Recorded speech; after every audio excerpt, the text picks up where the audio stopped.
우리는 살아가면서 늘 무언가를 붙잡기 위해 살아갑니다. 이 그림을 보시면 되게 행복해 보이죠? 돈이 있고 그리고 옆에 든든한 지원자가 있습니다. 또 좋은 직장에 막 이제 들어간 것 같아요. 그래서 돈이 있으면 안심이 됩니다. 직장이 안정이 되면 마음이 놓이지요. 그리고 건강이 유지되어야 또 미래를 계획합니다. 그리고 힘 있는 사람과 연결되어 있으면 든든하다고 생각하며 살아갑니다. 그래서 우리는 결국 내 삶을 지켜줄 더 강한 손을 찾고 붙잡으며 살아가는 인생입니다.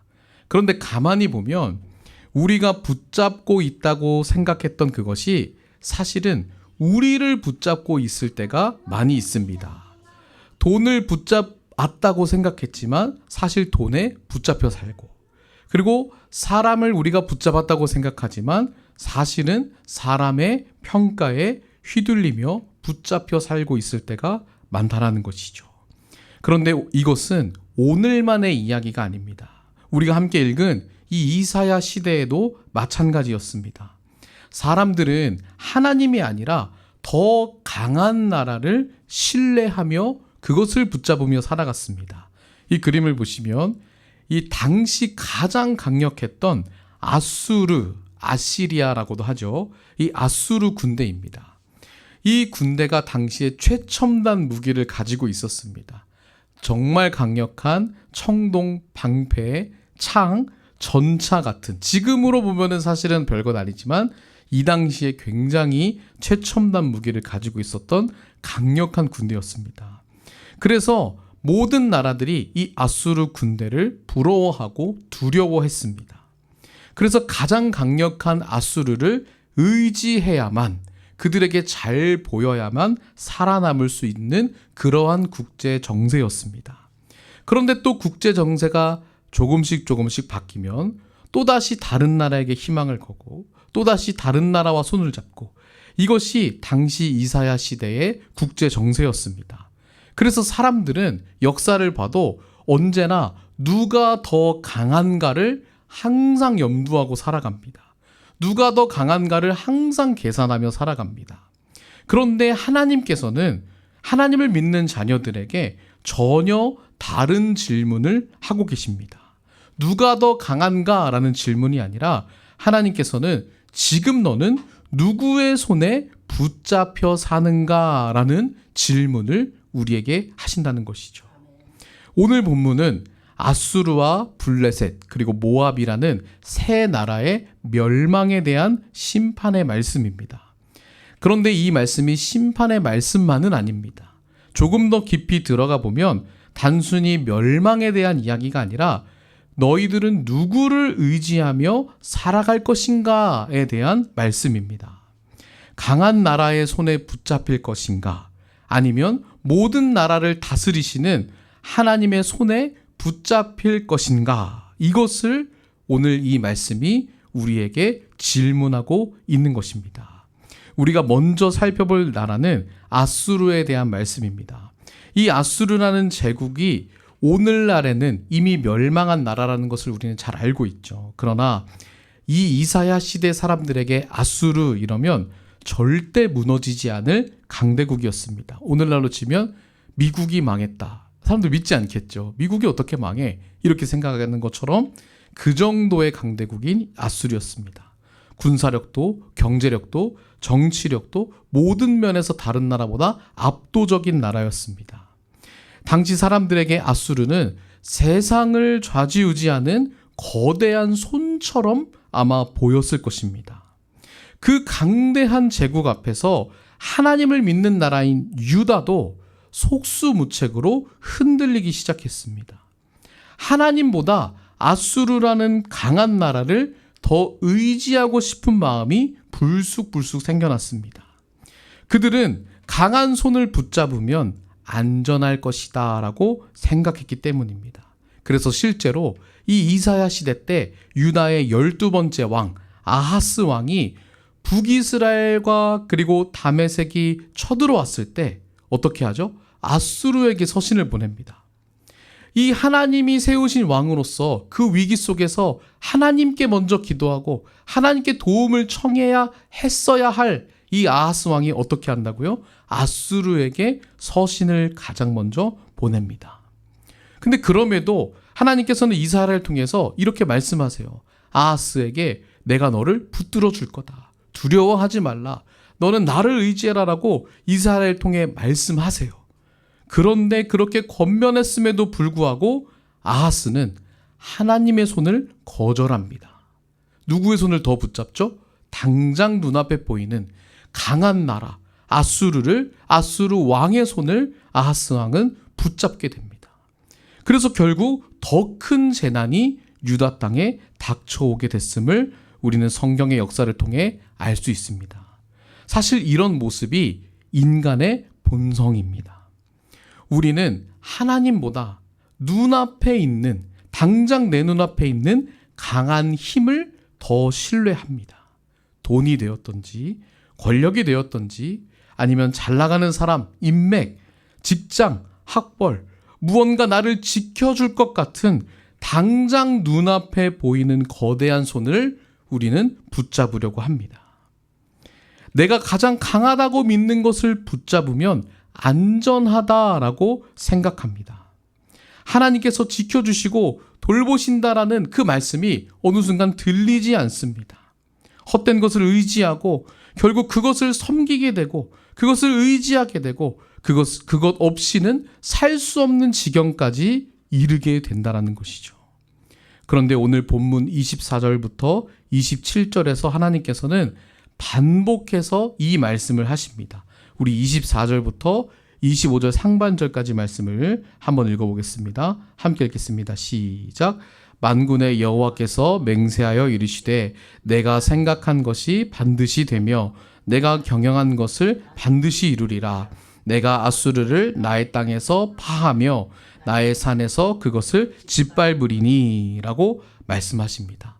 유다가 그렇게 강해서 의지하고 싶고 기대고 싶었던, 당장 눈앞에 나를 지켜줄 것만 같았던 그 아수르, 그 가장 강력했던 아수르를 하나님께서는 짓밟고 파하시겠다라고 말씀하십니다. 가장 강하다고 여기는 것을 붙잡고 있는 유다를 향해서 이렇게 말씀하신 것이에요. 네가 생각한 것보다 내가 계획하고 뜻한 것이 반드시 이루어질 거다라고 말씀하신 것입니다. 내가 강하다고 생각한 것이 너를 지켜주는 것이 아니라 내가 이루고자 하는 그 뜻이, 그것이 반드시 이루어질 것이다 라고 말씀하시는 것이죠. 스스로 안전하다고 그리고 스스로 강하다고 생각하는 사람들의 뜻이 아니라 하나님의 뜻이 반드시 이루어진다라는 말씀입니다. 아수르가 무너지는 이유는 더 강한 나라가 나타나서가 아닙니다. 물론 더 강한 나라, 바벨론이나 페르시아 이런 강한 제국들이 나타나게 되고 그런 나라들로 멸망하지만 그 역시 하나님의 역사 속에 하나님의 다스림과 경영 가운데 일어나던 일임을 오늘 말씀이 우리에게 전해주고 있습니다. 즉 하나님이 손을 거두시면 세상에서 가장 강한 나라도 무너지게 되기 마련이다라고 말씀하시는 것이죠. 26절과 27절은 이것을 더 분명하게 선언합니다. 우리 26절, 27절을 다시 한번 읽어보겠습니다. 시작. 이것이 온 세계를 향하여 정한 경영이며 이것이 열방을 향하여 편손이라 하셨나니 만군의 여호와께서 경영하셨은즉 누가 능히 그것을 패하며 그의 손을 펴셨은즉 누가 능히 그것을 돌이키랴. 아멘. 아수르의 손이 당장에는 강해 보였습니다. 그러나 그 강한 아수르의 손도 하나님의 전능하신 손 안에 있었습니다. 우리는 이 사실을 하나님 앞에서 늘 잊지 말아야겠습니다. 세상은 늘 우리에게 말합니다. 강한 편에 서라. 강한 존재를 붙잡으라 라고 세상은 우리에게 날마다 이야기합니다. 그러나 하나님은 우리에게 늘 말씀하십니다. 세상이 가장 강하다고 말하는 손도 하나님의 손 안에 있다라고 말씀하십니다. 사랑하는 여러분, 여러분은 무엇을 가장 강하다고 믿고 계십니까? 그 강한 것도 하나님 손 안에 있음을 믿으시길 바랍니다. 강한 손이 나를 지키는 것이 아닙니다. 하나님의 손이 나를 지키시는 것을 믿으시길 바랍니다. 그러므로 하나님의 백성은 강한 나라, 강한 손, 강한 존재를 붙잡으려고 하고 그것을 추구하는 사람이 아니라 하나님 손에 붙잡히려고 하는 사람이 바로 하나님 앞에 살아가는 사람임을 믿으시길 바랍니다. 우리가 두 번째로 살펴볼 나라는 블레셋입니다. 14장 28절에 이렇게 블레셋에 대한 예언이 시작됩니다. 우리 함께 14장 28절을 읽겠습니다. 시작. 아하스 왕이 죽던 해에 이 경고가 있었느니라 라고 이야기합니다. 아하스 왕이 죽던 해에 국제 정세가 변하고 있었습니다. 아까 아하스 왕, 유다의 12번째 왕이라고 말씀드렸죠. 이 왕이 아수르를 의지하고 아수르와 이제 동맹을 맺고 그렇게 아수르 편에 서게 됩니다. 그러다 보니 주변 국가들에게는 불편함이 있었겠죠. 그런데 이 아하스 왕이 죽게 되자 블레셋 입장에서는 기회다라는 생각을 하게 됩니다. 아수르에게 굴복하며 그들을 돕는 것처럼 보였던 유다 왕 아하스가 죽자 블레셋에게 이제 상황이 달라질 것이다 라는 기대를 품게 했습니다. 오늘 말씀에 나타난 이 막대기처럼 자신들을 치던 막대기가 부러지는 것처럼 아수르가 보였기 때문입니다. 정세가 점점 바뀌고 있다는 것이죠. 그래서 블레셋도 사실 강국 중에 하나였는데 예전처럼 맘 놓고 살 수 있겠다라는 생각을 하게 됩니다. 그래서 기뻐하기 시작합니다.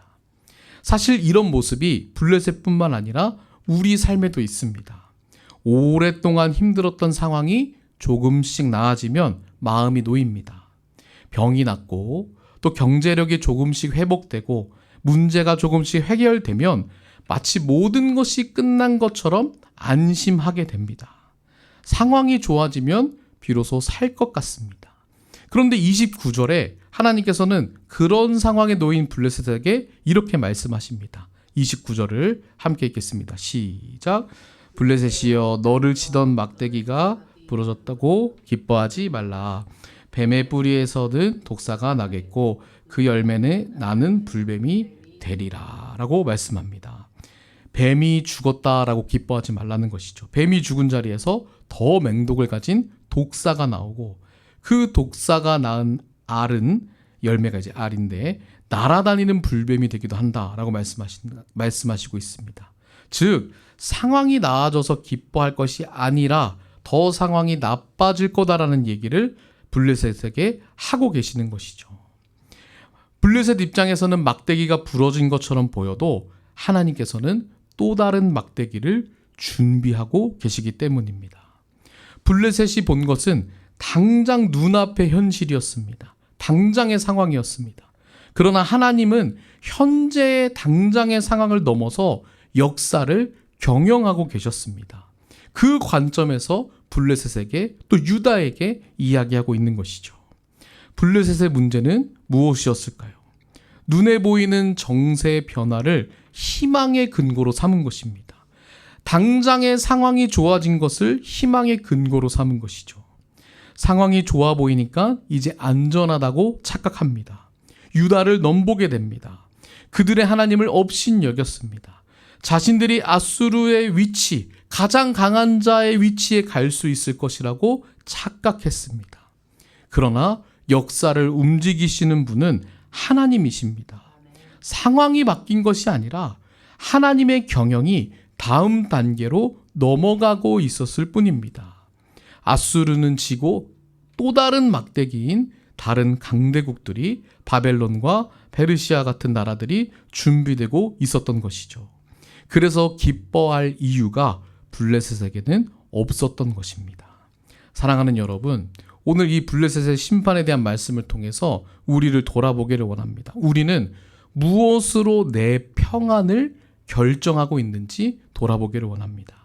당장 상황이 좋아지면 우리의 평안을 결정하진 않은지, 또 상황이 당장 나빠지면 불안해하고 있진 않은지, 상황이 좋아질 때 우리의 마음이 어디를 향하여 가고 있는지, 하나님께 더 가까이 가고 있는지를 우리의 마음을 돌아보기를 원합니다. 문제가 해결되면 마치 내 신앙이 좋아서 내가 기도를 많이 해서 그 상황이 바뀌었다라고 생각하고 있지는 않은지, 당장 눈앞의 상황을 붙잡고 있거나 그 상황이 나를 붙들고 있을 때 우리는 그것을 하나님의 손이라고 착각하기 쉽다라는 것입니다.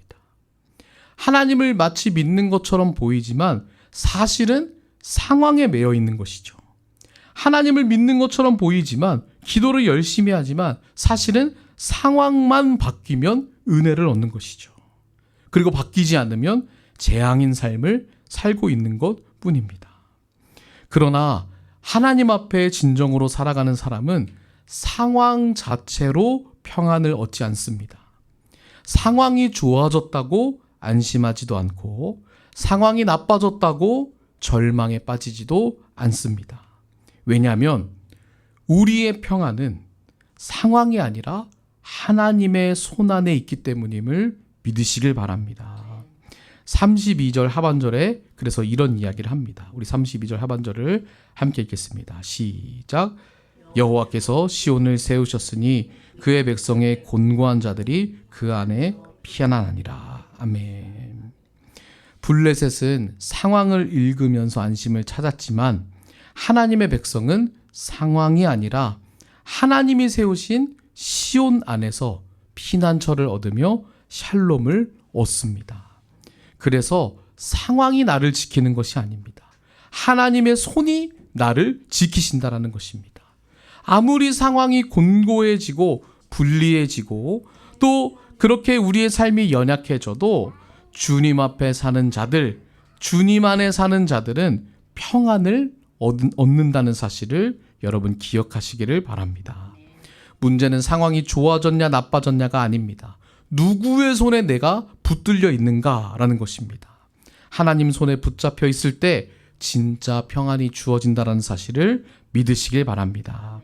마지막으로 모압에 대한 말씀입니다. 15장으로 넘어가면 모압의 이야기가 시작되는데 앞에 아수르와 블레셋에 대한 심판의 말씀과 조금 분위기가 다릅니다. 이 15장의 분위기는 모압을 향한 말씀의 분위기가 어떠냐면 애가입니다. 장례식 때 불리는 곡처럼 들립니다. 슬픔이 담겨져 있습니다. 1절의 말씀을 함께 읽겠습니다. 1절입니다. 시작. 모압에 관한 경고라. 하룻밤에 모압 알이 망하여 황폐할 것이며 하룻밤에 모압 기르가 망하여 황폐할 것이다. 모압은 하룻밤 만에 망합니다. 1절부터 9절까지 이 모압의 성읍들의 이름들이 나오고 그것이 하나씩 무너지는 장면이 나옵니다. 모압 백성들이 크게 울고 있습니다. 탄식하고 있습니다. 그리고 무너지는 성들을 어쩔 수 없어서 도망치고 있습니다. 그리고 모압 사람들 중에 가장 강하다던 군사들마저 크게 두려워하고 떨고 있습니다.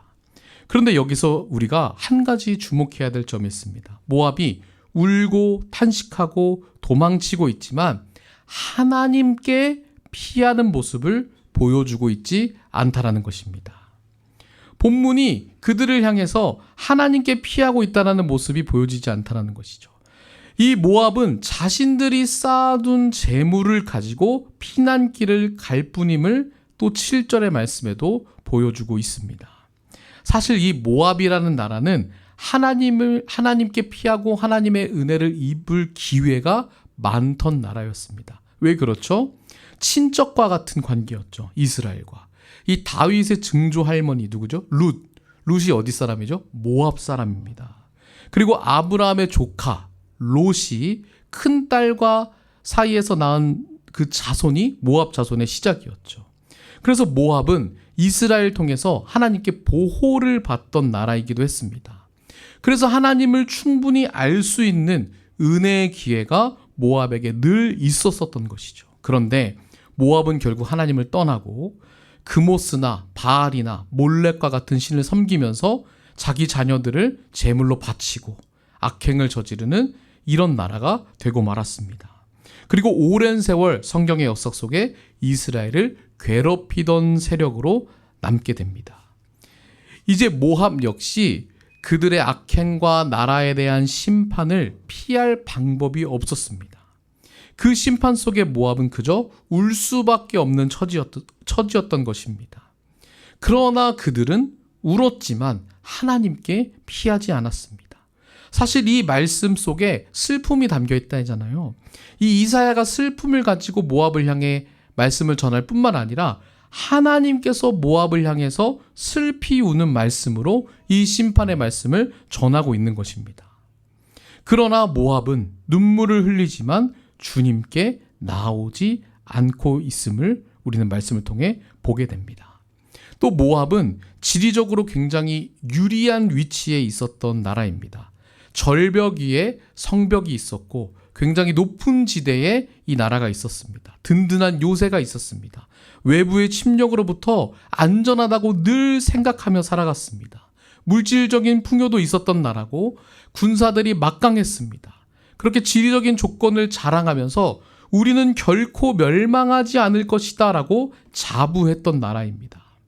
하나님께서 그들을 향해 울고 계셨고 돌아오라는 말씀을 전하셨고 그리고 그 말씀이 그들에게 들리지 않았던 이유는 당장 자신들이 붙잡고 있는 것들을 통해 볼 때 전혀 그 말씀이 와닿지 않는 겁니다. 우리가 이렇게 좋은 위치에 있는데 어떻게 멸망해? 우리가 이렇게 강한 군사력이 있는데 어떻게 멸망하냐? 왜 우시는 거야 하나님은? 라면서 그 말씀이 전혀 와닿지 않았던 것이죠. 무엇을 붙잡고 있는 것이죠? 여전히 자신이 스스로 강하다라는 것, 자신이 무너지는 모든 상황 속에서 여전히 자신들이 쌓아 올렸던 것을 붙잡고 있는 모습을 모압의 모습을 통해 보게 되는 것입니다. 사실 이것은 모압의 모습뿐만 아니라 우리의 모습이기도 합니다. 하나님을 알면서도 무너질 때 하나님께 달려가지 않습니다. 내 능력, 내 경험, 내 방법, 내가 가진 모든 것을 동원해서 버텨보려고 합니다. 기도는 하지만 결국 내 손으로 해결하려는 그 마음을 내려놓지 못합니다. 혹은 이 모압처럼 내가 가진 것이 있기 때문에 하나님이 내게 주신 이 엄청난 축복이 있기 때문에 나는 무너지지 않을 것이라고 착각하고 나를 향해 울고 계시는 하나님의 말씀을 받아들이지 못할 때가 있다라는 것입니다. 여전히 내가 붙잡는 것으로 살아가는 인생은 무너지는 상황 속에서도 그것을 놓지 못하게 되는 모습을 모압을 통해 보게 됩니다. 사랑하는 여러분, 무너질 때, 연약해질 때 여러분들은 무엇을 하고 어디로 가십니까? 탄식과 기도는 다릅니다. 상황 앞에서 우는 것과 하나님 앞에서 우는 것은 정말 다릅니다. 울 수 있습니다. 내가 불쌍해서, 내 형편이 안 돼서, 다른 사람의 형편이 불쌍해서 우리 울 수 있습니다. 그러나 그 눈물을 가지고 하나님 앞에 나아가는 것은 아주 다른 이야기입니다. 모압 역시 슬픔은 있었지만 그 슬픔이 하나님을 향하지 않았던 것입니다. 그러나 이 말씀을 지금 전하고 있는 이사야는 무너지는 상황에서 무너지는 유다를 바라보고 무너지는 강대국들을 바라보고 그 무너지는 상황에서 하나님 안에서 울고 있습니다. 이사야뿐만 아니라 눈물의 선지자 예레미야도 하나님 앞에서 눈물을 흘렸습니다. 돌아오지 않는 백성들을 향해 하나님 앞에서 눈물로 호소하며 기도하며 그 말씀을 전하고 있었습니다. 이 선지자들뿐만 아니라 우리가 믿는 예수님도 그러셨습니다. 무너지는 상황에서 하나님 앞에 나아갑니다.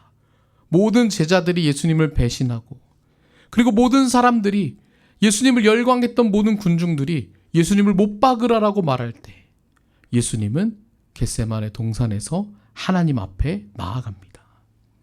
무너지지 않기 위해 내게 있는 것을 더욱 붙잡기 위해 나아감이 아니라 무너지는 상황에서 우리에게 생명의 길, 피할 길을 주시고 함께 우시는 주님을 더욱 붙잡기 위해 나아가셨던 것입니다. 그런 여러분들이 되시길 주님의 이름으로 축복합니다. 오늘 우리는 세 나라를 살펴보았습니다. 아수르는 가장 강한 손이었지만 결국 무너졌습니다. 블레셋은 상황이 좋아졌다고 안심했지만 무너졌습니다. 모압은 무너지면서도 여전히 자신이 쌓아 올린 것을 붙잡지만 결국 무너집니다. 세 나라 모두 내가 무엇을 붙들 수 있는가에 대한 문제였습니다.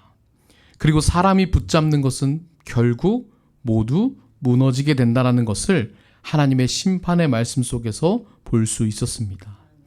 그런데 하나님께서는 멸망의 한복판에서 진정한 복이 있는 한 무리를 우리에게 보여주십니다. 아까 읽었던 14장 32절 하반절의 말씀입니다. 함께 읽겠습니다. 시작.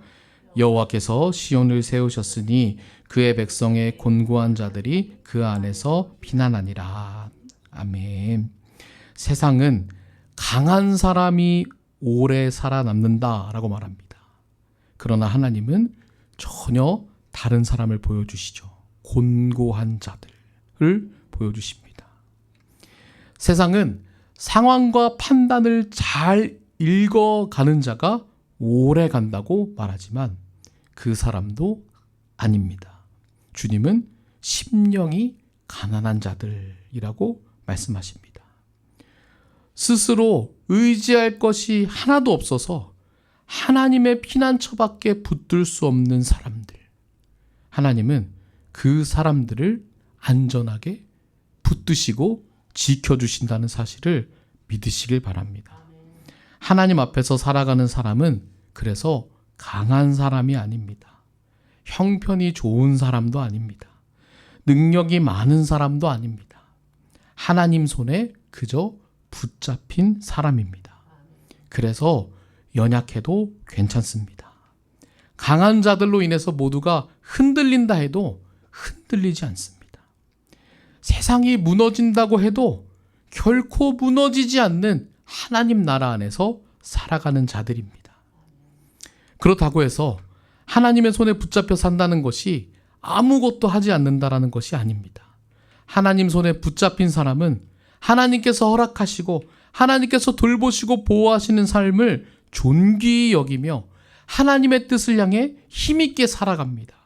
이사야를 보십시오. 아무도 이사야의 말씀을 듣지 않습니다. 그 시대 유다 백성들이 모두가 이사야의 말씀을 거절합니다. 우리가 멸망한다고? 웃기는 소리 하네. 이렇게 얘기합니다. 이사야가 말씀을 전해도 유다 백성은 돌아오지 않습니다. 유다의 왕들이 하나님 앞에 돌아오지 않습니다. 상황이 나아지지 않습니다. 그러나 이사야는 사람들의 박수도 받지 못하고 상황도 나아지지 않고 열매도 없는 것 같았지만 이사야는 끝까지 하나님의 말씀을 전하는 복 있는 사람으로 살아갔습니다. 이사야는 성공한 사람은 아니지만 하나님 앞에 충성된 사람이었기 때문입니다. 그 삶이 복된 삶임을 이야기하고 있습니다. 이사야가 이렇게 할 수 있었던 이유는 그의 삶이 사람들의 손에 의해서 휘둘리는 것이 아니라 하나님의 손에 붙잡혀 있었기 때문입니다. 하나님은 그 길로 여러분들을 부르신 것입니다. 우리가 따라가야 할 예수님의 모습도 마찬가지입니다. 자신을 향해 십자가에 못 박으라고 외치는 자들 앞에서 예수님은 강한 힘으로 맞서 싸우지 않으셨습니다. 그럴 능력이 있으셨죠. 예수님께서 천사를 총동원하셔서 모든 대적들을 무찌를 힘과 능력이 있으심에도 불구하고 그렇게 하지 않으시고 십자가에 그저 매달려 죽으셨습니다. 오히려 그들을 용서하시고 그들을 향한 희생으로 자신의 모든 것을 십자가에서 다 내어주셨습니다. 세상의 눈으로 볼 때는 패배였습니다. 미련해 보이는 것입니다.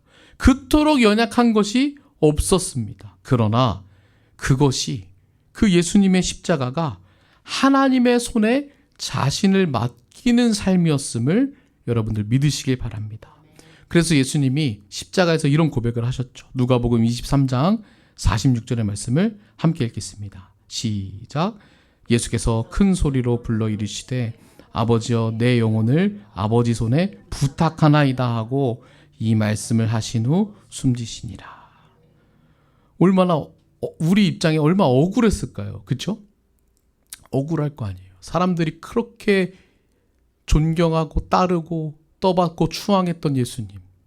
그런데 어느 날 순식간에 돌변해서 군중들이 돌을 던지고 침을 뱉고 죽으라고 하고 네가 무슨 왕이냐고 하면서 얼마나 여러분 예수님이라면 얼마나 억울하시겠어요.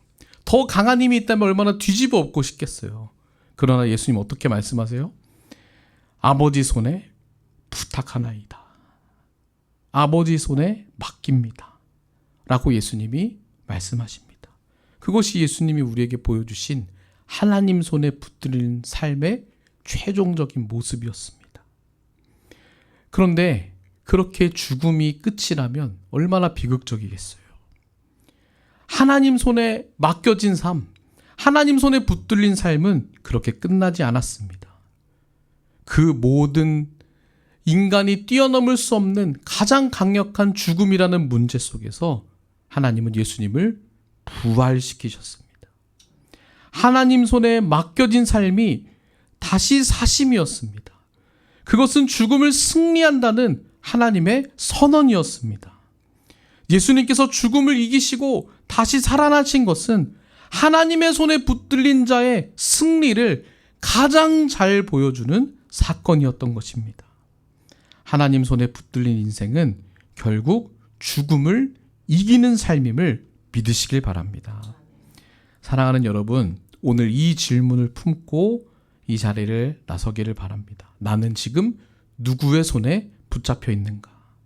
나는 지금 누구의 손에 붙들려 살아가고 있는가? 그리고 나는 무엇을 가장 강하다고 믿고 살아가는가를 여러분들 질문을 품고 돌아가시기를 바랍니다. 무엇이 여러분들의 평안을 결정하고 있습니까? 무너질 때 나는 어디를 향해 가고 있습니까? 그것이 내가 누구의 손에 붙잡혀 있는가를 가장 잘 보여주는 모습임을 말씀을 통해 기억하시길 바랍니다. 하나님 손에 붙잡힌 사람은 세상의 기준과 다르게 살아갑니다. 강한 힘이 아니라 하나님의 뜻을 선택합니다. 성공이 아니라 신실함을 선택합니다. 사람들의 인정이 아니라 하나님께 맡겨진 삶을 선택합니다. 세상은 끊임없이 강한 자의 손을 잡으라고 말하지만 하나님은 오늘도 우리에게 말씀하십니다. 나의 손을 붙잡으라 라고 말씀하십니다. 강한 나라도 다 지나갑니다. 좋아 보이던 상황도 다 지나갑니다. 내가 평생 믿고 붙잡았던 힘도 다 지나가기 마련입니다. 그러나 하나님의 손은 지나가지 않습니다. 하나님의 손은 영원함을 믿으시길 바랍니다. 예전에도 그랬고 지금도 그렇고 앞으로도 우리가 하나님 나라에서 영원히 살아가는 그 영원함 속에서도 하나님의 손은 우리를 계속해서 붙드신다라는 것을 믿으시길 바랍니다. 그러므로 사랑하는 여러분, 더 강한 손을 찾아다니는 인생이 아니라 끝까지 하나님의 손에 붙들려 살아가는, 하나님 앞에 살아가는 하나님의 존귀한 백성 되시기를 주님의 이름으로 축원합니다.